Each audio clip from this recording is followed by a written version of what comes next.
मैं तुहानू दस नहीं सकदा, तुसीं फोटो देखी? जी जी मैं देखी है। वो नेट ते चलदी नहीं पई, दिखा नहीं सकदे क्योंकि बहुत करूता। मैं तू यकीन करे एडा लंबा वीरे डंडा सीगा बच्चे दे जेड़ा दिता होया सी प्राइवेट पार्ट च। प्राइवेट पार्ट जेड़ा बच्चे दी प्राइवेट ओनू वड्ड दिता ते बैक ते ओदे मतलब डंडा। तुसीं ये देखो किन्नी क्रूरता आ। गल इत्थे ये आ भी तुसीं भईयां दा करो बाईकाट ते जेड़े आ रहे नਵੇਂ इन्हां नू वेरीफाई करो। ये क्राइम उधरों करके पंजाब च बड़ी जांदे आ। ਉਹ ਜਿਹੜਾ ਬੰਦਾ ਆ ਉਹਦੇ ਪਹਿਲੇ ਰੇਪ ਦੇ ਚਾਰਜ ਲੱਗੇ ਹੋਏ ਆ। 7 ਸਾਲ ਕਹਿੰਦੇ ਸਜ਼ਾ ਭੁਗਤੀ ਹੈ। ਹਾਂ 7 ਸਾਲ ਸਜ਼ਾ ਭੁਗਤੇ। ਇਹ ਆਇਆ ਤੁਸੀਂ ਇਹ ਦੇਖੋ, ਤੁਸੀਂ ਇਹ ਚੀਜ਼ ਨਹੀਂ ਵਕੀਲ ਭਈਏ ਲੋ ਤਾਂ ਕੋਈ ਕੇਸ ਲੜੇ ਨਾ, ਪੰਜਾਬੀ ਹੋ ਕੇ ਸ਼ਰਮ ਕਰਿਓ ਇੰਨੀ ਗੱਲ ਤੇ ਉਹਦਾ ਕੇਸ ਨਾ ਲੜਿਓ ਭਈਏ ਦਾ ਉਹਨਾਂ ਕੇਸ। ਇੱਕ ਪਿੰਡ ਦਾ ਸਰਪੰਚ ਵਾ, ਉਹਦੇ ਅੰਡਰ ਪੂਰਾ ਪਿੰਡ ਵਾ। ਹਾਂਜੀ ਉਹ ਆਪਣੇ ਪਿੰਡ 'ਚ ਜਦੋਂ ਇਹਨਾਂ ਨੂੰ ਬਾੜਦਾ ਨਾ ਕਿਸੇ ਦੇ ਘਰ ਕੋਈ ਨੌਕਰੀ ਕਰਨ ਇਹ ਆਉਂਦਾ, ਇਹਨਾਂ ਨੂੰ ਵੈਰੀਫਾਈ ਕਰੋ, ਥਾਣਿਓਂ ਵੈਰੀਫਾਈ ਕਰਾਓ ਕਿਉਂਕਿ ਉੱਥੇ ਜੇ ਕੋਈ ਕਾਂਡ ਕੀਤਾ ਹੋਇਆ ਉੱਥੇ FRI ਨੰਬਰ ਨਿਕਲੇ ਹੋਣਾ, ਉਹਨੂੰ ਵੈਰੀਫਾਈ ਥਾਣੇ ਕਰਵਾਓ ਪਹਿਲਾਂ ਜਾ ਕੇ ਕਿ ਇਹ ਕ੍ਰਿਮੀਨਲ ਤਾਂ ਨਹੀਂ ਰਿਕਾਰਡ ਤੇ ਦਾ। ਅਸੀਂ ਇਹ ਚੀਜ਼ ਨਹੀਂ ਕਹਿੰਦੇ ਫਿਰ ਤੁਸੀਂ ਸਜ਼ਾਈਓ, ਅਸੀਂ ਤੁਹਾਨੂੰ ਰੋਟੀ ਦਿੱਤਾ, ਤੁਸੀਂ ਸਾਡੇ ਤੇ ਰਹਿਮ ਕਰੋ ਯਾਰ। ਤੁਸੀਂ ਸਾਡੇ ਬੱਚਿਆਂ ਦਾ ਕੀ ਸਲੂਕ ਕਰਨ ਡਏ ਆ ਯਾਰ। ਤੁਸੀਂ ਕਹਿੰਦੇ ਪੰਜਾਬ ਗੁਲਾਮ ਨਹੀਂ, ਪੰਜਾਬ ਕਿਉਂ ਨਹੀਂ ਗੁਲਾਮ? ਤੁਸੀਂ ਜ਼ਮੀਨ ਲੈ ਕੇ ਦਿਖਾਓ ਮੈਨੂੰ। 4 ਸਟੇਟ ਹਿਮਾਚਲ ਜਾ ਮੈਨੂੰ ਲੈ ਕੇ ਦਿਓ ਇੰਨਾ ਚੱਪਾ ਵੀ, ਜਾਂ ਤੁਹਾਨੂੰ ਚੱਪਾ ਵੀ ਦੇ ਦੇਣ। मैं जो कहूँगा सच कहूँगा, सच सवा ना कुछ कहूँगा, कन्ना दे विच रौं फसा लो अज कईयां दे हौल पऊगा। ये मेरा पंजाब आ, किसे भईए दा बिहार नहीं। आपां थोनू नौकरी दित्ती, तुसीं दित्ता सत्कार नहीं। सतों खा के मार दे लत्तां फिर सानू ही कढदे अखां। मेहनत थोड़ी सिर मत्थे आ, चौन नहीं चलदे दसां। सत श्री अकाल जी, पंजाबी रेडियो ते पंजाबी TV USA वेख सुन रहे हो तुसीं। ਅਸੀਂ ਇਸ ਸਮੇਂ ਹੁਸ਼ਿਆਰਪੁਰ ਜ਼ਿਲ੍ਹੇ ਦੇ ਵਿੱਚ ਮੌਜੂਦ ਹਾਂ। ਹੁਸ਼ਿਆਰਪੁਰ ਦੇ ਵਿੱਚ ਬੀਤੇ ਦਿਨੀ 5 ਸਾਲਾ ਹਰਵੀਰ ਸਿੰਘ ਨਾਮ ਦੇ ਇੱਕ ਬੱਚੇ ਦੀ ਦਰਿੰਦਗੀ ਦੇ ਨਾਲ ਹੱਤਿਆ ਕਰ ਦਿੱਤੀ ਜਾਂਦੀ ਹੈ। ਪਰ ਉਸ ਦੇ ਵਿੱਚ ਜਦੋਂ ਅਗਲੇ ਪਹਿਲੂ ਖੁੱਲ੍ਹ ਕੇ ਸਾਹਮਣੇ ਆਉਂਦੇ ਨੇ ਤਾਂ ਉਸ ਨੂੰ ਮਾਰਨ ਵਾਲਾ ਪ੍ਰਵਾਸੀ ਨਿਕਲਦਾ ਹੈ। ਉਸ ਤੋਂ ਬਾਅਦ ਤਸਵੀਰਾਂ ਜਦੋਂ ਦੇਖਦੇ ਹਾਂ ਉਸ ਬੱਚੇ ਦੀਆਂ ਦੇਖੀਆਂ ਨਹੀਂ ਜਾਂਦੀਆਂ। ਉਸ ਦੇ ਪ੍ਰਾਈਵੇਟ ਪਾਰਟਸ ਦੇ ਵਿੱਚ ਹੋਰ ਚੀਜ਼ਾਂ ਦਿੱਤੀਆਂ ਹੋਈਆਂ ਨੇ। ਗੈਰ ਕੁਦਰਤੀ ਤਰੀਕੇ ਦੇ ਨਾਲ ਉਸ ਬੱਚੇ ਦੇ ਨਾਲ ਦਰਿੰਦਗੀ ਹੋਈ ਹੈ। ਉਸ ਸਾਰੇ ਦੇ ਬਾਬਤ ਮੇਰੇ ਨਾਲ ਹੁਸ਼ਿਆਰਪੁਰ ਜ਼ਿਲ੍ਹੇ ਦੀ ਹੀ ਸ਼ਖਸੀਅਤ ਜਾਣੇ ਮਾਣੇ ਕਲਾਕਾਰ ਗੋਪੀ ਲੌਂਗੀਆ ਬਾਈ ਹੁਣੀ ਮੌਜੂਦ ਨੇ। ਇਹਨਾਂ ਨੇ ਆਮ ਤੌਰ ਤੇ ਬਹੁਤ ਸਾਰੇ ਗੀਤ ਕੀਤੇ ਨੇ, ਖਾਸ ਤੌਰ ਤੇ ਭਾਈਚਾਰੇ ਨੂੰ ਲੈ ਕੇ, ਖਾਸ ਤੌਰ ਤੇ ਸਮਾਜ ਦੀਆਂ ਕੁਰੀਤੀਆਂ ਨੂੰ ਲੈ ਕੇ, ਸਿੱਖ ਕਹਿ ਲਈਏ ਜਜ਼ਬੇ ਨੂੰ ਲੈ ਕੇ ਬਹੁਤ ਸਾਰੇ ਗੀਤ ਕੀਤੇ ਨੇ। ਉਹਨਾਂ ਦਾ ਸਵਾਗਤ ਕਰਦੇ ਹਾਂ। ਸਤਿ ਸ਼੍ਰੀ ਅਕਾਲ ਬਾਈ ਜੀ। ਸਤਿ ਸ਼੍ਰੀ ਅਕਾਲ ਵੀਰੇ, ਹੋਰ ਸੁਣਾਓ? ਬਹੁਤ ਵਧੀਆ ਜੀ, ਠੀਕ ਹੈ, ਠਾਕ ਹੈ। ਪਰ ਤੁਹਾਡੇ ਜ਼ਿਲ੍ਹੇ 'ਚ ਜਿਹੜੀ ਘਟਨਾ ਵਾਪਰੀ ਹੈ ਉਹ ਸਾਰਿਆਂ ਨੂੰ ਹਿਲਾ ਦੇਣ ਵਾਲੀ ਹੈ, ਦਰਿੰਦਗੀ ਵਾਲੀ ਹੈ। ਤੁਸੀਂ ਵਾਰਨਿੰਗ ਟੂ ਪੰਜਾਬ ਗਾਣਾ ਕੀਤਾ ਸੀ, ਤੁਸੀਂ ਖਾਸ ਤੌਰ ਤੇ ਉਹਦੇ ਵਿੱਚ ਪ੍ਰਵਾਸੀਆਂ ਦਾ ਜ਼ਿਕਰ ਕੀਤਾ ਸੀ। ਪਰ ਜਦੋਂ ਇਹ ਤੁਸੀਂ ਘਟਨਾ ਦੇਖੀ ਤਾਂ ਕੀ ਆਇਆ ਮਾਈਂਡ ਦੇ ਵਿੱਚ? ਦੇਖੋ ਇਹ ਆਪਾਂ ਵਾਰਨਿੰਗ ਟੂ ਪੰਜਾਬ ਗੀਤ ਦੇ ਵਿੱਚ ਮੈਂ ਸਵਾਲ ਇੱਕ ਪਹਿਲਾਂ ਹੀ ਕਹਿਤਾ ਠੀਕ ਆ, ਤੇ ਇਹ ਹਰਕਤਾਂ ਕਰਨਗੇ। ਦੇਖੋ ਅਸੀਂ ਇੱਕ ਆਮ ਇਨਸਾਨ ਆ, ਮੈਂ ਕੋਈ ਇਹ ਨਹੀਂ ਸਮਝਦਾ ਮੈਂ ਅਸੀਂ ਕੋਈ ਸੈਲੀਬ੍ਰਿਟੀ ਹਾਂ ਜਾਂ ਕੋਈ ਇਹ ਆ। ਮੈਂ ਇਸ ਬੇਸ ਤੇ ਇੱਥੇ ਨਹੀਂ ਆਇਆ, ਮੈਂ ਇੱਕ ਆਮ ਇਨਸਾਨ ਹੋਣ ਤੇ ਆਇਆ ਕਿਉਂਕਿ ਦੁਆਬੇ ਏਰੀਏ ਦਾ ਕੋਈ ਕਲਾਕਾਰ ਨਹੀਂ ਆਇਆ ਸਾਹਮਣੇ, ਸਮਝੇ? ਮੈਨੂੰ ਤਾਂ ਆਉਣਾ ਪਿਆ ਕਿ ਕੋਈ ਅੱਗੇ ਨਹੀਂ ਆਇਆ। ਹੁਣ ਸੁਲਤਾਨ ਸੁਲਤੂਨ ਹੋਣੀ ਆ, ਉਹ ਤਾਂ ਵਿਚਾਰੇ ਬਾਹਰ ਆਪਣੇ ਏਰੀਏ ਦੇ ਹਨਾ। ਹੁਣ ਪੰਜਾਬ 'ਚ ਹੈ ਹੀ ਨਹੀਂ ਕੋਈ ਰੈਪਰ ਜਿਹੜਾ ਆਰਟਿਸਟ ਜਿਹੜਾ ਇੱਥੇ ਦੁਆਬੇ ਏਰੀਏ ਨੂੰ ਗੱਲ ਕਰ ਜਿਹੜਾ ਗੱਲ ਚੱਕ ਸਕੇ। ਹਾਂ, ਤੇ ਹੁਣ ਫਿਰ ਮੈਨੂੰ ਇੱਦਾਂ ਲੱਗਾ ਕਿ ਇਹ ਬੋਝ ਮੈਨੂੰ ਲੈਣਾ ਚਾਹੀਦਾ, ਜਿੰਨੀ ਜ਼ਿੰਮੇਵਾਰੀ ਨਿਭਾ ਜਿੰਨਾ ਕੁ ਮੈਂ ਚੱਕ ਸਕਦਾ, ਜਿੰਨੇ ਕੁ ਮੇਰੇ ਨਾਲ ਲੋਕ ਆ।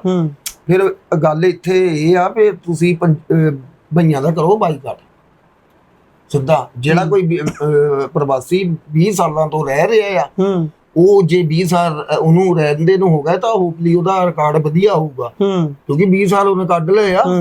ਤੇ ਉਹਨਾਂ ਨੂੰ ਰਹਿਣ ਤੋਂ ਮੈਂ ਨਹੀਂ ਕਹਿੰਦਾ ਉਹਨਾਂ ਨੂੰ ਕੁਛ ਤੰਗ ਪਰੇਸ਼ਾਨ, ਜਿਹੜੇ ਪੁਰਾਣੇ ਹੀ ਹੋ ਗਏ ਇੱਥੇ ਬੰਦੇ ਜੰਮੇ ਪਲੇ ਆ। ਤੇ ਜਿਹੜੇ ਆ ਰਹੇ ਨਵੇਂ ਇਹਨਾਂ ਨੂੰ ਵੈਰੀਫਾਈ ਕਰੋ। ਇਹ ਕ੍ਰਾਈਮ ਉਧਰੋਂ ਕਰਕੇ ਪੰਜਾਬ 'ਚ ਬੜੀ ਜਾਂਦੇ ਆ। ਉਹ ਜਿਹੜਾ ਬੰਦਾ ਆ ਉਹਦੇ ਪਹਿਲੇ ਰੇਪ ਦੇ ਚਾਰਜ ਲੱਗੇ ਹੋਏ ਆ। 7 ਸਾਲ ਕਹਿੰਦੇ ਸਜ਼ਾ ਭੁਗਤੀ ਹੈ। ਹਾਂ 7 ਸਾਲ ਸਜ਼ਾ ਭੁਗਤੇ। ਇਹ ਆਇਆ ਤੁਸੀਂ ਇਹ ਦੇਖੋ, ਤੁਸੀਂ ਇਹ ਚੀਜ਼ ਨਹੀਂ ਆਪਾਂ ਕੋਈ ਕਿਸੇ ਦੀ ਮੈਂ ਤੁਹਾਨੂੰ ਦੱਸ ਨਹੀਂ ਸਕਦਾ। ਤੁਸੀਂ ਫੋਟੋ ਦੇਖੀ? ਜੀ ਜੀ ਮੈਂ ਦੇਖੀ ਹੈ। ਉਹ ਨੈਟ ਤੇ ਚੱਲਦੀ ਨਹੀਂ ਪਈ, ਦਿਖਾ ਨਹੀਂ ਸਕਦੇ ਕਿਉਂਕਿ ਬਹੁਤ ਕਰੂਤਾ। ਜਿਹੜਾ ਚੈਨਲ ਪਾਊਗਾ ਚੈਨਲ ਹੀ ਬੰਦ ਹੋ ਜਾਏਗਾ। ਇੰਨੀ ਘਟਿਆ, ਉਹ ਇੰਨੀ ਘਟਿਆ। ਮੈਂ ਤੂੰ ਯਕੀਨ ਕਰਿਓ ਐਡਾ ਲੰਬਾ ਵੀਰੇ ਡੰਡਾ ਸੀਗਾ ਬੱਚੇ ਦੇ ਜਿਹੜਾ ਦਿੱਤਾ ਹੋਇਆ ਸੀ ਪ੍ਰਾਈਵੇਟ ਪਾਰਟ 'ਚ। ਪ੍ਰਾਈਵੇਟ ਪਾਰਟ ਜਿਹੜਾ ਬੱਚੇ ਦੀ ਤੋਤੋ ਮੈਨੂੰ ਚੱਲ ਬੱਚੇ ਆਪਣੇ ਨਹੀਂ ਹੁੰਦੇ ਆ, ਬੱਚੇ ਦੀ ਪ੍ਰਾਈਵੇਟ ਉਹਨੂੰ ਵੱਢ ਦਿੱਤਾ ਤੇ ਬੈਕ ਤੇ ਉਹਦੇ ਮਤਲਬ ਡੰਡਾ। ਤੁਸੀਂ ਇਹ ਦੇਖੋ ਕਿੰਨੀ ਕਰੂਰਤਾ ਆ, ਇਹ ਦੇਖ ਕੇ ਬਾਈ ਕਰੂਰਤਾ ਦਿਲ ਮੇਰੀ ਇਹ ਨਾ ਸ਼ੂਟਿੰਗ ਚੱਲਦੀ ਸੀ ਚੰਡੀਗੜ੍ਹ। ਹਾਂਜੀ, ਮੇਰਾ ਆਸ਼ਰਮ ਗਾਣਾ ਕੋਈ ਉਹਦਾ ਅਸੀਂ ਸ਼ੂਟ ਕਰ ਰਹੇ ਸੀ, ਮੈਂ ਬੇਨਿੰਦਾ ਸੀ। ਜਦੋਂ ਮੈਂ ਪੋਸਟ ਦੇਖੀ ਅਸੀਂ ਸ਼ੂਟਿੰਗ ਵਿੱਚੇ ਹੀ ਛੱਡੀ, ਵਿੱਚੇ ਹੀ ਛੱਡ ਕੇ ਅਸੀਂ ਇੱਥੇ ਆਏ ਆ। ਠੀਕ ਹੈ, ਇਸ ਲਈ ਸਿਰਫ ਇਹ ਵੀ ਜਿਹੜਾ ਉਹ ਬੰਦਾ ਆ ਜਿਹਨੇ ਕ੍ਰਾਈਮ ਕੀਤਾ, ਇੱਕੋ ਛੋਟੀ ਜੀ ਮੰਗੋ ਆ ਕਿ ਤੁਸੀਂ ਉਹਨੂੰ ਸਜ਼ਾ ਤਾਂ ਦੇਣੀ ਆ, ਕਿਉਂਕਿ ਕਲੀਅਰ ਹੋ ਗਿਆ ਉਹਦਾ ਕ੍ਰਾਈਮ। ਤੁਸੀਂ ਉਹਨੂੰ ਸਜ਼ਾ ਦੇਣੀ ਆ, ਉਹ ਵਾਲੀ ਨਾ ਦਿਓ ਜਿਹੜੀ ਉਮਰ ਕੈਦ ਉਹ 25 ਸਾਲਾਂ ਬਾਅਦ ਬਾਹਰ ਆ ਜਾਂਦਾ, 30 ਸਾਲਾਂ ਬਾਅਦ ਬਾਹਰ ਆ ਜਾਊਗਾ। ਉਹਦੀ ਤਾਂ ਜਾਨ ਬਚ ਗਈ ਆ, ਉਹਨੂੰ ਸਜ਼ਾ ਦਿੱਤੀ ਜਾਵੇ। ਚੌਂਕ ਦੇ ਵਿੱਚ ਫਾਇਰ ਕੀਤਾ ਜਾਵੇ ਸਰਕਾਰ ਵੱਲੋਂ, ਜਿੱਦਾਂ ਬਾਹਰਲੇ ਕੰਟਰੀਆਂ 'ਚ ਕਰਦੇ ਆ। ਉਹਨੂੰ ਚੌਂਕ ਦੇ ਵਿੱਚ ਬਿਠਾ ਕੇ ਗੋਲੀ ਮਾਰੋ ਜਾਂ ਚੌਂਕ 'ਚ ਉਹਨੂੰ ਫਾਂਸੀ ਦੇਵੋ। ਜਿਹੜਾ ਉਹਨੂੰ ਦੇਖ ਕੇ ਗਾਂ ਸਾਡੀਆਂ 50 ਸਾਲ ਦੀ ਪੀੜ੍ਹੀ ਤੱਕ ਵੀ ਕੋਈ ਗਾਂ ਇਦਾਂ ਦੀ ਹਰਕਤ ਨਹੀਂ ਕਰੂਗਾ। ਜੋ ਇਹ ਇੱਕ ਵਾਰੀ ਸੁਣਿਆ ਵੀ ਯਾਰ ਪੰਜਾਬ 'ਚ ਇਦਾਂ ਕੀਤਾ, ਇਦਾਂ ਟੰਗਤਾ ਸੀ ਉਹਨਾਂ ਨੇ, ਦੁਬਾਰਾ ਰਿਪੀਟ ਨਹੀਂ ਹੋਊਗੀ ਚੀਜ਼। ਮੇਰੀ ਬੇਨਤੀ ਆ ਹੱਥ ਜੋੜ ਕੇ ਸਰਕਾਰਾਂ ਨੂੰ, ਜਿਹੜੇ ਜੱਜ ਸਾਹਿਬ ਤੋਂ ਵੀ ਇਹਨਾਂ ਦਾ ਕੇਸ ਹੋਆ ਤੇ ਵਕੀਲ ਭਈਏ ਵੱਲੋਂ ਤਾਂ ਕੋਈ ਕੇਸ ਲੜੇ ਨਾ, ਪੰਜਾਬੀ ਹੋ ਕੇ ਸ਼ਰਮ ਕਰਿਓ ਇੰਨੀ ਗੱਲ, ਤੇ ਉਹਦਾ ਕੇਸ ਨਾ ਲੜਿਓ ਭਈਏ ਦਾ, ਉਹਦਾ ਕੇਸ ਠੀਕ ਹੈ ਜੀ, ਪ੍ਰਵਾਸੀ ਦਾ ਕੇਸ ਨਾ ਫੜਿਓ। ਮੇਰਾ ਇਹ ਕਹਿਣਾ ਆ ਜਿਹੜੇ ਆ ਬਸ ਸਜ਼ਾ ਇਹ ਆ ਕਿ ਸਾਨੂੰ 1 ਮਹੀਨੇ ਦੇ ਵਿੱਚ ਤੁਸੀਂ ਜੋ ਵੀ ਆ ਕਾਰਵਾਈ ਫਾਸਟ ਟਰੈਕ ਕੀਤਾ ਜਾਵੇ। ਹਾਂ, 1 ਮਹੀਨੇ ਚ ਇਹਨੂੰ ਖਤਮ ਕੀਤਾ ਜਾਵੇ। ਅੱਛਾ ਗੋਪੀ ਭਾਈ, ਇੱਥੇ ਇਹ ਗੱਲ ਆ ਜਾਂਦੀ ਹੈ ਕਿ ਫਿਰ ਆਪਾਂ ਇਸ ਚੀਜ਼ ਨੂੰ ਨਕੇਲ ਕਿਵੇਂ ਪਾ ਸਕਦੇ ਹਾਂ? ਜਦੋਂ ਪ੍ਰਵਾਸੀਆਂ ਦਾ ਜ਼ਿਕਰ ਆਉਂਦਾ, ਬਹੁਤ ਸਾਰੇ ਵਿਦਵਾਨ ਕਹਿੰਦੇ ਨੇ ਵੀ ਇਹ ਤਾਂ ਕਿਸੇ ਸਾਜ਼ਿਸ਼ ਤਹਿਤ ਇੱਥੇ ਇੰਨੇ ਜ਼ਿਆਦਾ ਭਰੇ ਜਾ ਰਹੇ ਨੇ। ਆਪਾਂ ਲੁਧਿਆਣੇ ਦੇਖ ਲਈਏ, ਫੈਕਟਰੀਆਂ ਭਰੀਆਂ ਪਈਆਂ ਨੇ ਹਰੇਕ ਜਗ੍ਹਾ ਪੰਜਾਬ ਦੇ ਵਿੱਚ, ਜਿੱਥੇ ਵੀ ਤੁਹਾਡੇ ਸ਼ਹਿਰ ਆਪ ਦੇ ਵਿੱਚ ਇੰਨੀਆਂ ਰੇੜੀਆਂ ਲਾਉਂਦੇ ਨੇ। ਫਿਰ ਆਪਾਂ ਨੂੰ ਚਲੋ ਇੱਕ ਤਾਂ ਇਹ ਗੱਲ ਕਹਿੰਦੇ ਨਾ ਵੀ ਕਿਸੇ ਨੂੰ ਵੀ ਕਿਤੇ ਵੀ ਜਾ ਕੇ ਰੋਜ਼ੀ ਰੋਟੀ ਕਮਾਉਣ ਦਾ ਹੱਕ ਹੈਗਾ, ਲੋਕਤੰਤਰ ਵਾਲਾ ਦੇਸ਼ ਹੈ, ਪਰ ਫਿਰ ਵੀ ਕੋਈ ਕੰਟਰੋਲ ਕਿਵੇਂ ਕੀਤਾ ਜਾ ਸਕਦਾ? ਤੁਸੀਂ ਗਾਣੇ 'ਚ ਜ਼ਿਕਰ ਕਰਦੇ ਹੋ ਕਿ ਸਾਡੀ ਪੰਜਾਬੀ ਖਤਮ ਹੋ ਜਾਊਗੀ, ਸਕੂਲਾਂ 'ਚ ਹਿੰਦੀ ਪੜਾਉਣੀ ਸ਼ੁਰੂ ਹੋ ਜਾਊਗੀ, ਸਾਡੇ ਕਹਿ ਲਈਏ ਚੁੰਨੀਆਂ ਨੂੰ ਹੱਥ ਪੈ ਰਿਹਾ, ਪੱਗਾਂ ਨੂੰ ਹੱਥ ਪੈ ਰਿਹਾ, ਇਹ ਕਹਿ ਲਈਏ ਨਸਲੀ ਟਿੱਪਣੀ ਤੋਂ ਹਟ ਕੇ ਗੱਲ ਕਰਦੇ ਆ ਆਪਾਂ। ਫਿਰ ਗੋਪੀ ਲੌਂਗੀਆ ਇਸ ਨੂੰ ਕੰਟਰੋਲ ਕਰਨ ਦਾ ਤਰੀਕਾ ਕੀ ਸੋਚਦਾ?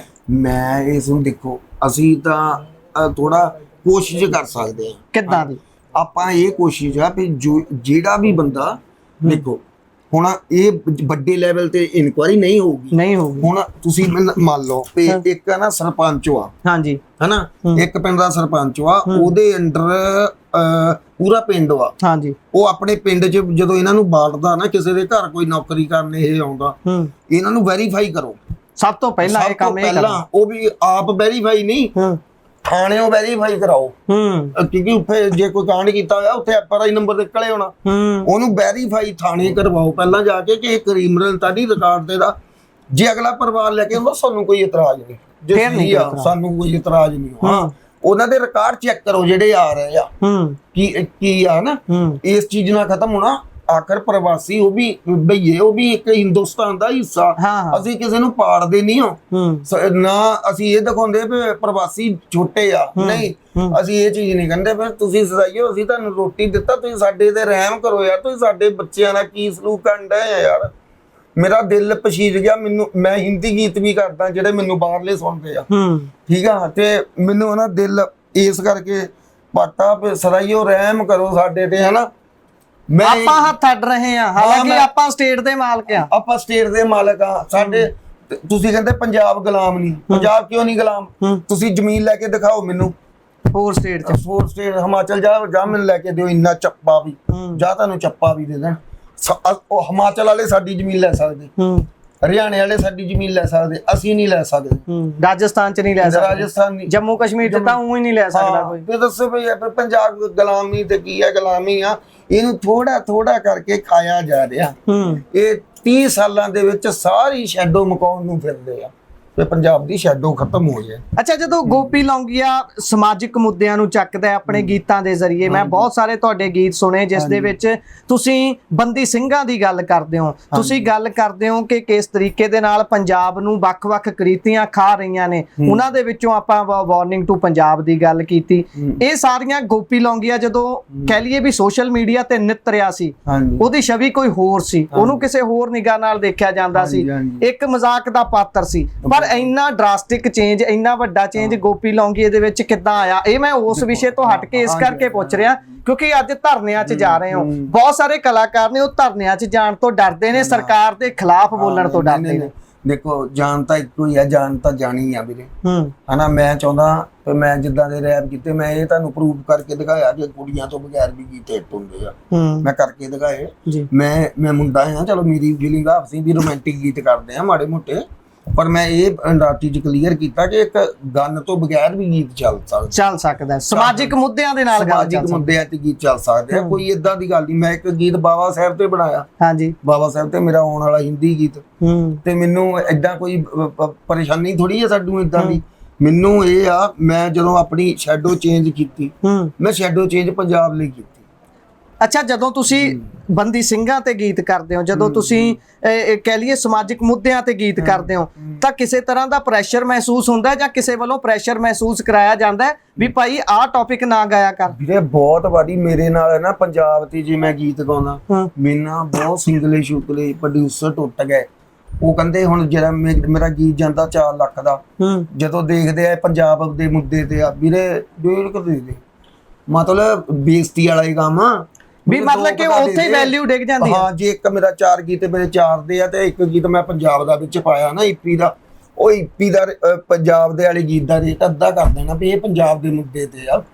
ਤੇ ਜਿਹੜੇ ਪ੍ਰੋਡਿਊਸਰ ਇਦਾਂ ਕਰਦੇ ਆ, ਉਹਨਾਂ ਦੇ ਦਾੜੀ ਹੁੰਦੀ ਆ, ਦਾੜਾ ਪ੍ਰਕਾਸ਼ ਕੀਤਾ ਹੁੰਦਾ, ਸਰਦਾਰ ਹੁੰਦੇ ਆ, ਅੱਛਾ ਵਧੀਆ, ਅੱਛਾ ਜੀ, ਨਹੀਂ ਕਰਦੇ, ਸਿੰਘ ਵੀ ਸਜੇ ਹੁੰਦੇ ਨੇ, ਸਿੰਘ ਵੀ ਕਈ ਸਿੰਘ ਵੀ ਪ੍ਰੋਡਿਊਸਰ ਆ, ਮੈਂ ਨਾਂ ਨਹੀਂ ਲੈਣਾ। ਪ੍ਰੋਜੈਕਟ ਪਹਿਲਾਂ ਬਣਾ ਲਿਆ, ਆਰਡਰ ਦੇ ਲਿਆ ਵੀ ਇਦਾਂ ਦਾ ਬਣਾ ਕੇ ਦੇ, ਉਸ ਪ੍ਰੋਜੈਕਟ ਨੂੰ ਫਿਰ ਉਲਣਾ ਵੀ ਯਾਰ ਇਹ ਤਾਂ ਪੰਜਾਬ ਦੇ ਮੁੱਦੇ ਤੇ ਆ, ਇਹ ਤਾਂ ਇਦਾਂ ਆ, ਇਹ ਤਾਂ ਫਲਾਨਾ ਮੁੱਦਾ। ਮਤਲਬ ਜੇ ਪ੍ਰੋਡਿਊਸਰ ਵੀ ਮੇਰੇ ਨਾਲ ਧੱਕਾ ਕਰਦੇ, ਮੈਂ ਹੁਣ ਬੰਬੇ ਬੈਠਾ ਹੁੰਦਾ ਜੇ ਮੈਂ ਗਾਉਂਦਾ ਨਾ ਪੰਜਾਬ ਤੇ, ਮੇਰੇ ਹੀ ਪੰਜਾਬੀ ਮੈਨੂੰ ਸਟੇਜ ਤੇ, ਮੈਂ ਹੁਣ ਬੰਬੇ ਬੈਠਾ ਹੁੰਦਾ, ਮੇਰਾ ਹਸਲ ਸ਼ੋਅ ਚੱਲ ਰਿਹਾ MTV ਤੇ, ਮਿੰਤਾਂ ਕਰ ਹਟਿਆ ਮੇਰੇ MTV ਵਾਲੇ। ਅੱਛਾ, ਤੁਹਾਡੀਆਂ? ਹਾਂਜੀ, ਤੇ MTV ਹਸਲ ਚ ਆ ਜਾ ਲਾਉਂਗੀਆਂ, ਠੀਕ ਆ। ਮੈਂ ਸ਼ੋਅ ਦੇ ਵਿੱਚ ਨਹੀਂ ਗਿਆ। ਪਰ ਤੁਹਾਨੂੰ ਐ ਲੱਗਦਾ ਨਹੀਂ ਕਿ ਮੈਂ ਛੱਡਾਂ ਪੰਜਾਬ ਦੇ ਮੁੱਦਿਆਂ ਦਾ ਖਹਿੜਾ, ਮੈਂ ਜਾਵਾਂ? ਹਾਂ, ਨਹੀਂ, ਮੈਨੂੰ ਇਹ ਆ ਵੀ ਮੈਂ ਜਦੋਂ ਜਾਵਾਂ 100 ਸਾਲ ਮੇਰਾ ਅਸਰ ਰਵੇ ਪੀੜ੍ਹੀਆਂ ਤੇ, ਮੇਰੀ ਗੁੜੀਆ, ਮੇਰੇ ਬੱਚੇ ਆ, ਜਦੋਂ ਮੇਰਾ ਗੀਤ ਚਲਾਉਣ ਪ੍ਰਾਊਡ ਫੀਲ ਕਰਨ, ਮੇਰਾ ਅਸਰ ਲੋਕਾਂ ਦੇ 100 ਸਾਲ ਤੱਕ ਦਿਮਾਗ ਤੇ ਰਵੇ। ਜੀ, ਤੁਸੀਂ ਕੁੱਟ ਭਰੋ। ਮੈਂ ਇੱਥੇ ਦੱਸ ਦਿਆਂ, ਗੋਪੀ ਲੌਂਗੀਆ ਉਹ ਸ਼ਖਸੀਅਤ ਹੈ, ਜਦੋਂ ਇਹ ਸੋਸ਼ਲ ਮੀਡੀਆ ਤੇ ਆਉਂਦੇ ਨੇ, ਇਹਨਾਂ ਦੀਆਂ ਵੀਡੀਓਜ਼ ਵਾਇਰਲ ਹੁੰਦੀਆਂ ਨੇ ਪਹਿਲਾਂ ਤਾਂ ਇਹਨਾਂ ਨੂੰ ਇੱਕ ਮਜ਼ਾਕੀਆ ਪਾਤਰ ਦੀ ਤਰ੍ਹਾਂ ਲਿਆ ਜਾਣਾ ਸ਼ੁਰੂ ਕੀਤਾ ਗਿਆ। ਬਹੁਤ ਸਾਰੇ ਲੋਕਾਂ ਨੇ, ਮੈਂ ਆਪ ਇਸ ਏਰੀਏ ਦੇ ਬਹੁਤ ਸਾਰੇ ਲੋਕਾਂ ਨੂੰ ਜਾਣਦਾ ਜਿਨ੍ਹਾਂ ਦੇ ਮੂੰਹੋਂ ਇਹ ਗੱਲ ਸੁਣੀ ਹੈ, ਇਹ ਬੰਦਾ ਤਾਂ ਯਾਰ ਸੋਨਾਲੀਕਾ 'ਚ ਕੰਮ ਕਰਦਾ ਹੁੰਦਾ ਸੀ ਸਾਡੇ ਨਾਲ, ਇਹ ਐ ਆ। ਬੰਦੇ ਦੇ ਵਿੱਚ ਤਬਦੀਲੀ ਆਉਂਦੀ ਹੈ ਸਮੇਂ ਦੇ ਨਾਲ, ਬੰਦੇ ਦਾ ਵਿਕਾਸ ਹੁੰਦਾ ਹੈ, ਇਹ ਹਰੇਕ ਵਿਅਕਤੀ ਵਿਕਾਸਸ਼ੀਲ ਹੁੰਦਾ ਹੈ। ਤਾਂ ਉਸੇ ਦੇ ਵਿੱਚੋਂ ਮੈਂ ਇਹ ਸ਼ਖਸੀਅਤ ਇੱਕ ਨੇ ਜਿਨ੍ਹਾਂ ਨੇ ਇੰਨਾ ਡਰਾਸਟਿਕ ਚੇਂਜ ਆਇਆ, ਅੱਜ ਧਰਨਿਆਂ 'ਚ ਜਾਂਦੇ ਨੇ। ਮੈਂ ਆਖਰੀ ਸਵਾਲ ਬਾਈ ਤੁਹਾਡੇ ਕੋਲੋਂ ਲੈਣਾ ਚਾਹੁੰਦਾ, ਤੁਸੀਂ ਹੱਲ ਤਾਂ ਦੱਸਤਾ ਇਸ ਚੀਜ਼ ਦੇ ਵਿੱਚ, ਤੁਸੀਂ ਸਮਾਜਿਕ ਮੁੱਦੇ ਚੱਕਦੇ ਹੋ, ਗੱਲ ਕਰਦੇ ਹੋ, ਪਰ ਤੁਹਾਨੂੰ ਨਹੀਂ ਲੱਗਦਾ ਕਿ ਤੁਹਾਡੇ ਵਾਲੀ ਜਿਹੜੀ ਜੁੰਡਲੀ ਹੈ, ਕਲਾਕਾਰਾਂ ਦੀ ਜੁੰਡਲੀ ਹੈ, ਇਹ ਉਸ ਤਰੀਕੇ ਦੇ ਨਾਲ ਪੰਜਾਬ ਦੇ ਹੱਕ 'ਚ ਨਹੀਂ ਭੁਗਤਦੀ ਜਿੰਨੀ ਇਹਨਾਂ ਦੀ ਇਨਫਲੂਐਂਸ ਹੈ? ਜੇ ਭੁਗਤੇ ਤਾਂ ਬਹੁਤ ਕੁਝ ਹੋ ਸਕਦਾ। ਨਹੀਂ, ਬਿਲਕੁਲ। ਬਾਕੀ ਜਿਹੜੇ ਕਲਾਕਾਰ ਆ, ਕੋਈ ਬੋਲਣਾ ਹੀ ਨਹੀਂ ਚਾਹੁੰਦਾ। ਕਿਉਂ? ਅਗਲਾ ਕਹਿੰਦਾ ਮੇਰੀ ਰੀਚ ਘੱਟ ਹੁੰਦੀ ਆ, ਹੁਣ ਮੈਂ ਜ਼ਿਆਦਾ ਵੌਇਸ ਏਦਾਂ ਦੇਈ ਜਾਂਦਾ ਤੁਹਾਡੇ ਨਾਲ ਗੱਲਾਂ, ਅਗਲੇ ਕੋ ਚਾਹੁੰਦੇ ਵੀ ਇਹ ਵੌਇਸ ਅਸੀਂ ਗਾਣਿਆਂ 'ਚ ਦੇਈਏ, ਸਿੱਧੀ ਗੱਲ ਨਾ ਕਰੀਏ, ਆਰਟਿਸਟਾਂ ਦਾ ਇਹ ਕਹਿਣਾ। ਤੇ ਮੇਰਾ ਇਹ ਆ, ਮੈਂ ਪੰਜਾਬ ਲਈ ਗਾਉਣਾ, ਮੈਂ ਇੱਥੇ ਹੀ ਆ, ਇਹਦੇ ਲਈ ਰਹਿਣਾ ਮੈਂ ਬਸ।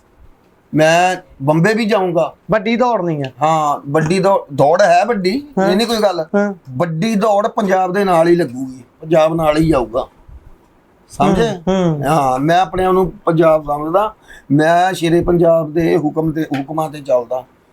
ਇਹ ਬੜੀ ਵੱਡੀ ਗੱਲ ਹੈ ਕਿ ਗੋਪੀ ਲੌਂਗੀਆ ਇੱਕ ਕਹਿ ਲਈਏ ਸਿਰ ਤੋਂ ਮੋਨਾ ਹੋ ਕੇ ਜਦੋਂ ਇਹੋ ਜੀਆਂ ਗੱਲਾਂ ਕਰਦਾ, ਬਹੁਤ ਸਾਰੇ ਲੋਕ ਟਿੱਪਣੀਆਂ ਵੀ ਕਰਦੇ ਨੇ ਵੀ ਰੀਚ ਲੈਣੀ ਹੈ ਤਾਂ ਇਹੋ ਜੀਆਂ ਗੱਲਾਂ ਹੁੰਦੀਆਂ ਨੇ। ਮੈਂ ਚਾਹੂੰਗਾ ਅੰਤ 'ਚ ਤੁਸੀਂ ਵਾਰਨਿੰਗ ਟੂ ਪੰਜਾਬ ਦੀਆਂ ਕੁਝ ਲਾਈਨਾਂ ਜ਼ਰੂਰ ਸੁਣਾ ਦਿਓ, ਖਾਸ ਤੌਰ ਤੇ ਉਹ ਜਿਹੜੀਆਂ ਇਸ ਸਮੇਂ ਵਿੱਚ ਢੁੱਕਦੀਆਂ ਨੇ, ਇਸ ਮੁੱਦੇ ਦੇ ਨਾਲ ਢੁੱਕਦੀਆਂ ਨੇ। ਬਿਲਕੁਲ ਜੀ ਕਹਿੰਦਾ ਮੈਂ ਜੋ ਕਹੂੰਗਾ ਸੱਚ ਕਹੂੰਗਾ, ਸੱਚ ਸਵਾ ਨਾ ਕੁਝ ਕਹੂੰਗਾ, ਕੰਨਾਂ ਦੇ ਵਿੱਚ ਰੌਂ ਫਸਾ ਲਓ, ਅੱਜ ਕਈਆਂ ਦੇ ਹੌਲ ਪਊਗਾ।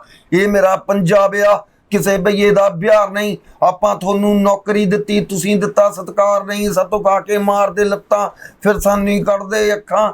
ਮਿਹਨਤ ਤੁਹਾਡੀ ਸਿਰ ਮੱਥੇ ਆ, ਚੌਣ ਨਹੀਂ ਚੱਲਦੇ। ਦੱਸਾਂ ਸੋੜ ਦੇ ਸਾਡਾ ਹੀਰਾ ਜੋ ਹੋਣਾ, ਪੰਜਾਬੀ ਵਿਦੇਸ਼ 'ਚ ਵਸ ਗਿਆ ਹੋਣਾ। ਸੱਚੀ ਇੱਕ ਦਿਨ ਇਹ ਦਿਨ ਆਉਣਾ, ਰਾਮੂ ਸਰਦਾਰ ਬਣ ਗਿਆ ਹੋਣਾ। ਪੰਜਾਬੀ ਕਿਤੇ ਨਹੀਂ ਲਿਖੀ ਉਹ ਮਿਲਣੀ, ਸਕੂਲਾਂ ਦੇ ਵਿੱਚ ਹਿੰਦੀ ਲੱਭੂ, ਸਾਡਾ ਵਿਰਸਾ ਰੋਲਣਾ ਪੈਰੀ। ਪੰਜਾਬੀ ਉੱਤੇ ਬਿਆਨ ਵੀ ਲੱਗੂ, ਪੰਜਾਬੀ ਉਹ ਅਕਲ ਕਰੋ, ਆਪਣੀ ਜੜ ਨਾ ਵੱਢੋ। ਹਾਲੇ ਵੀ ਮੌਕਾ ਆ, ਇੰਨੇ ਪੱਥਰ ਨਾ ਬਰੋ। ਜੇ ਬਾਹਰ ਜਾਣਾ ਤਾਂ ਜ਼ਰੂਰ ਜਾਓ, ਮੈਂ ਨਹੀਂ ਕਹਿੰਦਾ ਨਾ ਜਾਓ। ਗਲਾ ਬਹਿ ਗਿਆ ਨਾ ਉਹ ਅੱਜ ਸਾਰੀ ਦਿਹਾੜੀ ਪੜ੍ਹਨ। ਜੀ ਜੀ, ਇਹ ਸਮਝਦੇ ਹਾਂ ਸਮਝ ਲਿਆ। ਤਾਂ ਇਹ ਕਹਿਣਾ ਸੌਂਦਾ ਨਹੀਂ ਗਾਉਂਦਾ ਵਧੀਆ, ਕਹਿੰਦਾ ਮੈਂ ਨਹੀਂ ਜਾਂਦਾ ਬਾਹਰ ਜਾਓ, ਤਰੱਕੀ ਕਰੋ, ਨੋਟ ਕਮਾਓ, ਪਰ ਵਾਪਸ ਪਿੰਡ ਮੁੜੇ ਆਓ। ਤੁਹਾਨੂੰ ਵਾਸਤਾ ਪੰਜਾਬ ਪਾਣੀਆਂ ਦਾ, ਸ਼ਹੀਦਾਂ ਦੀਆਂ ਕਹਾਣੀਆਂ ਦਾ, ਫੁੱਲ ਜਿਨ੍ਹਾਂ ਨੂੰ ਲੱਗਦੇ ਨਹੀਂ, ਕੀ ਕਸੂਰ ਆ ਟਾਹਣੀਆਂ ਦਾ। ਪੰਜਾਬੀ ਉੱਡ ਗਏ ਬਾਹਰ, ਹੁਣ ਭਈਏ ਕਰਨਗੇ ਰਾਜ। ਛੱਡ ਸੁਣਨੀਆਂ ਪਿੰਡ 'ਚ ਕੋਠੀਆਂ, ਪਾਇਆ ਡਾਲਰਾਂ ਨਾਲ ਪਿਆਰ। ਹਾਂ ਜੀ, ਤਾਂ ਬਹੁਤ ਵਧੀਆ ਜੀ। ਬਹੁਤ ਬਹੁਤ ਧੰਨਵਾਦ ਬਾਈ। ਅੰਤ ਦੇ ਵਿੱਚ ਇਹ ਦੱਸ ਦਿਓ ਕਿ ਹਰਵੀਰ ਦੀ ਲੜਾਈ ਤੁਸੀਂ ਕਿੱਥੇ ਤੱਕ ਲੜੋਗੇ? ਇਹ ਤਾਂ ਨਹੀਂ ਹੋਊਗਾ ਵੀ ਹੁਣ ਲਾਈਮਲਾਈਟ ਮਿਲ ਗਈ ਦੁਬਾਰਾ ਫੇਰ ਚੰਡੀਗੜ੍ਹ ਜਾਣਾ। ਦੇਖੋ ਮੈਂ ਆਪਣਾ ਕੰਮ ਕਰ ਛੱਡ ਕੇ ਇੱਥੇ ਆਇਆ, ਕਿਸੇ ਦੀ ਡੈਥ ਤੋਂ ਮੈਂ ਲਾਈਮਲਾਈਟ ਕੀ, ਮੇਰੇ ਕੋਲ ਉਦਾਂ ਹੀ ਬਹੁਤ ਕੁਛ ਆ। ਪਹਿਲੇ ਮੈਂ ਪਹਿਲੇ ਹੀ 10 ਮਿਲੀਅਨ ਦੇ ਦਿੱਤੇ ਆ। ਕੋਈ ਏਦਾਂ ਥੋੜੀ ਜਾਂ ਤਾਂ ਕੁਛ ਮੈਂ ਕੁਛ ਮੈਨੂੰ ਇਹ 'ਚ ਫਾਇਦਾ ਨਹੀਂ। ਮੈਂ ਆਪਣਾ ਟਾਈਮ ਕੱਢ ਕੇ ਆਇਆ, ਮੇਰੇ ਪੂਰਾ ਕਰੂ ਆਇਆ, ਦਿਹਾੜੀ ਸਾਡੀ ਲੱਗਦੀ ਆ। ਇੰਨੀ ਦੂਰੋਂ ਆਪਾਂ ਆਏ ਆ, ਅਸੀਂ ਇੱਕ ਆਪਣੇ ਇਲਾਕੇ ਕਰਕੇ ਆਏ ਆ ਕਿ ਹਰਵੀਰ ਦੀ ਲੜਾਈ ਲੜੋਗੇ। ਮੈਂ ਮੁਰੇ ਤਾਂ ਆਇਆ ਕਿਉਂਕਿ ਅੱਜ ਕੱਲ ਲੋਕੀ ਸਿੰਗਰਾਂ ਨੂੰ ਜ਼ਿਆਦਾ ਤਵੱਜੋ, ਇਨਫਲੂਐਂਸ ਹੋ ਜਾਂਦੀ ਹੈ, ਵੱਧ ਲੋਕ ਪਹੁੰਚਦੇ ਨੇ, ਵੱਧ ਲੋਕ। ਮੈਂ ਮੁਰੇ ਤਾਂ ਆਇਆ ਕਿ ਮੇਰੇ ਨਾਲ ਪਿੱਛੇ ਲੱਗ ਕੇ ਆਡੀਅנס ਥੋੜਾ ਹੋਰ ਇਸ ਚੀਜ਼ ਨੂੰ ਬਣਾ ਦੇਵੇ। ਮੈਨੂੰ ਕੋਈ ਆਉਣ ਦੀ ਲੋੜ ਨਹੀਂ ਸੀਗੀ। ਜੇ ਇਹ ਮੇਰੇ ਤੋਂ ਬਗੈਰ ਵੀ ਇਹ ਹਾਈਲਾਈਟ ਮੁੱਦਾ ਹੋ ਜਾਂਦਾ ਤੇ ਮੈਂ ਨਹੀਂ ਆਉਣਾ ਸੀ। ਮੈਨੂੰ ਇਹ ਲੱਗਾ ਮੈਨੂੰ ਹਵਾ ਦੇਣ ਦੀ ਲੋੜ ਆ ਜੀ, ਤੇ ਆਪਾਂ ਇਹਨਾਂ ਨੂੰ ਇਨਸਾਫ ਦਵਾਈਏ ਜੀ। ਬਹੁਤ ਬਹੁਤ ਧੰਨਵਾਦ ਗੋਪੀ ਲੌਂਗੀਆ ਬਾਈ। ਸੋ ਇਹ ਸਨ ਸਾਡੇ ਨਾਲ ਗੋਪੀ ਲੌਂਗੀਆ ਬਾਈ, ਉਹਨਾਂ ਦੇ ਨਾਲ ਆਪਾਂ ਛੋਟੀ ਜਿਹੀ ਗੁਫ਼ਤਗੂ ਕੀਤੀ ਹੈ, ਉਹਦੇ ਵਿੱਚ ਉਹਨਾਂ ਨੇ ਸਾਰੀਆਂ ਗੱਲਾਂ ਖੋਲ ਕੇ ਰੱਖੀਆਂ ਨੇ। ਇਹ ਆਪਣੇ ਵਿਚਾਰ ਰਾਏ ਟਿੱਪਣੀਆਂ ਇਸ ਮੁੱਦੇ ਤੇ ਜ਼ਰੂਰ ਦਿਓ, ਬਾਈ ਨਾਲ ਕੀਤੀ ਹੋਈ ਗੱਲਬਾਤ ਤੇ ਜ਼ਰੂਰ ਦਿਓ। ਜੁੜੇ ਰਹੋ Punjabi radio, Punjabi TV USA ਦੇ ਨਾਲ। ਧੰਨਵਾਦ, ਸਤਿ ਸ੍ਰੀ ਅਕਾਲ।